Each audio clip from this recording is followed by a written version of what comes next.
ऊपर खड़ी हूँ, लड़ रही हूँ, उनसे कह रही हूँ कि हेल्प करें। अगर वो हेल्प करें हमें भी, तो मेरी जगह हज़ारों कल को अनीता खड़े हो सकेंगे और वो आगे बढ़ने की उनको उम्मीद मिलेगी।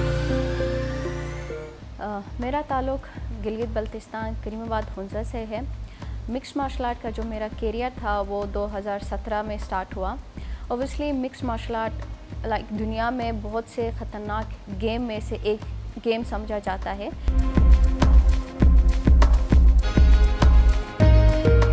सबसे ज़्यादा मैं इंस्पायर हुई उलुम करीम जो मेरा भाई है, उससे मैं ज़्यादा इंस्पायर हुई। उस वक्त वो इंडिया से वो फ़ाइट जीत के आया था, तो मैंने उसी टाइम ठान लिया कि बस मैं करके दिखाऊंगी।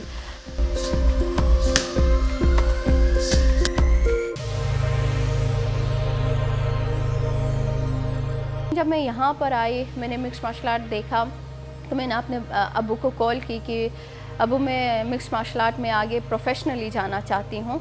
तो अब्बू का पहला जवाब यही था कि जाओ, जितना तुमसे हो सकता है अपनी बेस्ट दो, और कभी भी मतलब ये मत कहना कि मुझे ये तुम नहीं बताना कि मैं नहीं कर पा रही हूँ, तुमने करके दिखाना है। अगर आप इस चीज़ को एक दफ़ा ठान लिया है तो उसको दिखाना है, लोगों को दिखाना है। और भी ख़वातीन हैं यहाँ पर जो आगे बढ़ना चाहती है, शायद वो ख़ुद कमज़ोर है या दूसरे उन्हें कमज़ोर समझते हैं, इसलिए वो आगे नहीं बढ़ते। तो उनके लिए आपने एक इंस्पिरेशन बनना है। अल्हम्दुलिल्लाह भाइयों का सपोर्ट रहा, पेरेंट्स का सपोर्ट रहा, तो मैंने मेहनत की, भाइयों ने मेरे ऊपर ज़्यादा मेहनत की, हमारी ट्रेनिंग होती गई और आज अल्हम्दुलिल्लाह इस स्टेज पर पहुंची हूँ।